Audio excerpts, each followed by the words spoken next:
आणि यानंतर आपण पुन्हा एकदा राज्यात येऊयात। राज्यातल्या प्रत्येक जिल्ह्यातली प्रत्येक घडामोड आपण आता बघणार आहोत 36 जिल्हे 50 बातम्यांमधून।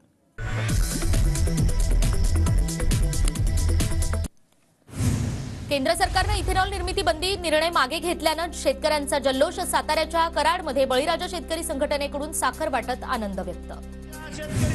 साताऱ्याच्या पाटण तालुक्यातील वांग मराठवाडी धरणाचं काम अंतिम टप्प्यात। पावसाळ्यापासून पूर्ण क्षमतेने पाणीसाठा करण्यात येणार। सातारा आणि सांगलीला फायदा होणार। नंदुरबारमधून निघालेला हजारो शेतकऱ्यांचा आदिवासी बांधवांचा बिराड मोर्चा आज नाशकात धडकणार।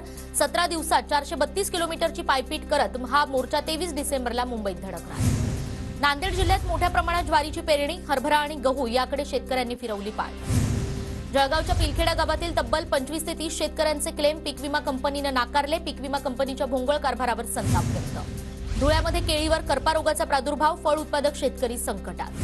नंदुरबारमध्ये कांदा उत्पादक अडचणीत, कांद्याचे दर कोसळल्याने शेतकऱ्यांमध्ये तीव्र असंतोष। नंदुरबारमध्ये कमी थंडीमुळे रब्बी हंगामातील पिकांना फटका बसण्याची शक्यता, शेतकरी चिंतेत। तर धुळ्यातील शेतकऱ्यांवरही दुष्काळाचं सावट, कापूस खरेदी केंद्रावर कमी दर असल्याने शेतकरी नाराज। नंदुरबारच्या तळोदा तालुक्यात पपईची विक्रीच नाही आणि त्यामुळे शेतकरी संतप्त।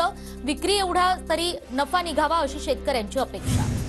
गोंदिया जिल्ह्यात धान खरेदीला वेग, मागील 15 दिवसात 176 धान खरेदी केंद्रांवर 11 लाख क्विंटल धान खरेदी।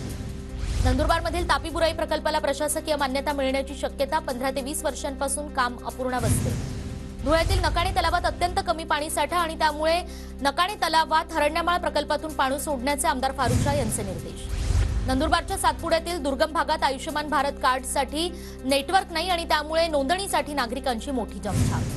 सिंधुदुर्ग किल्ला आज पर्यटकांसाठी बंद, किल्ल्यावर त्रैवार्षिक धार्मिक कार्यक्रम असल्याने हा निर्णय। वर्ध्यातील ओबीसी एल्गार मेळाव्याला छगन भुजबळ अनुपस्थित, प्रकृतीच्या कारणामुळे भुजबळ गैरहजर राहिल्याची माहिती। मात्र मेळाव्याला गर्दी नसल्याने भुजबळांनी जाणं टाळल्याचीही चर्चा।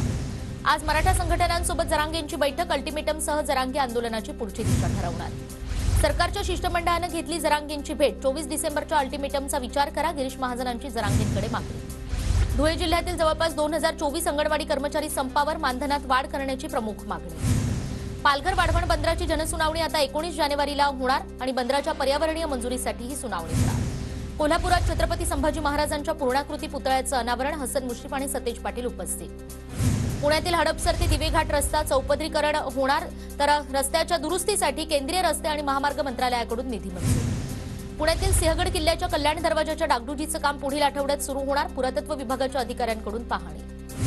राज्यात समूह शाळा उभारण्याचा शिक्षण विभागाचा निर्णय, 163 ठिकाणं प्रस्तावित। नव्या वर्षात महाविद्यालयांना 31 शासकीय सुट्ट्या, सावित्रीबाई फुले पुणे विद्यापीठाकडून वेळापत्रक जारी। परभणीच्या पूर्णा शहरात मुख्य जलवाहिनीला मोठी गळती, लाखो लिटर पाणी वाया, नगरपालिकेचं मात्र जाणीवपूर्वक दुर्लक्ष। खोपोलीमध्ये बसमध्ये महिला प्रवासी आणि महिला वाहकात हाणामारी, तिकिटाच्या सुट्या पैशांवरून वाद झाल्याची माहिती, दोघींवर पोलिसात गुन्हा दाखल। उल्हासनगरमध्ये वासू कुकरेच्या मारहाण प्रकरणी दोघांना अटक, आरोपींना 2 दिवसांची पोलीस कोठडी। तुळजाभवानी देवीची बोगस वेबसाईट आणि मोबाईल ॲप केल्याप्रकरणी पुजाऱ्याला अटक, मंदिर प्रशासनाची परवानगी न घेता ही बोगस वेबसाईट बनवण्यात आल्याची माहिती। कांदा निर्यात बंदी विरोधात लासलगावमध्ये आमरण उपोषण सुरू, तातडीने दखल न घेतल्यास मोठं आंदोलन करण्याचा इशारा। धुळ्यातील वरखेडी ते आर्णी रस्त्याची दुरावस्था, रस्त्यावरील खड्ड्यांमुळे नागरिकांना नाहक त्रास। नंदुरबारमध्ये 4 ठिकाणी सिग्नल यंत्रणा बसवण्यात येणार, वाहतूक कोंडीवर नियंत्रण मिळवण्यास मदत होणार। नंदुरबारच्या सारंगखेडा घोडे बाजारात विक्रीसाठी घोडे दाखल, 21 डिसेंबरपासून अश्वस्पर्धांचाही थरार। जळगावच्या अमळनेरमध्ये अनिल पाटलांची भव्य मिरवणूक, पाडळसरे प्रकल्पाला सुधारित मान्यता मिळाल्यानं सत्कार। पुण्याच्या खेडमध्ये श्रीपती बाबा महाराजांचा पालखी सोहळा, सोहळ्यात विविध धार्मिक कार्यक्रमांचं आयोजन। जेजुरी गडावर चंपाष्टमी षडरात्र उत्सव सुरू आणि या ठिकाणी राम मंदिराचा देखावा साकारण्यात आला।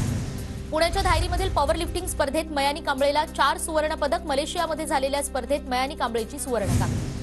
पंढरपूरच्या विठ्ठलवाडी ते बार्शी रोड परिसरात वानरांचा धुमाकूळ, त्यामुळे लहान मुलं आणि वयोवृद्धांना त्रास, वनविभागाचं याकडे मात्र दुर्लक्ष। कोल्हापुरातील कोरोची शिवाजीनगर परिसरातील बोअर आणि विहिरींना केमिकलयुक्त पाणी, नागरिकांचं आरोग्य धोक्यात। सिंधुदुर्ग जिल्ह्यात 28 डिसेंबरपर्यंत मनाई आदेश, आरक्षणाच्या मुद्द्यावरून जिल्ह्यात पडसाद उमटण्याच्या शक्यतेवरून हे आदेश।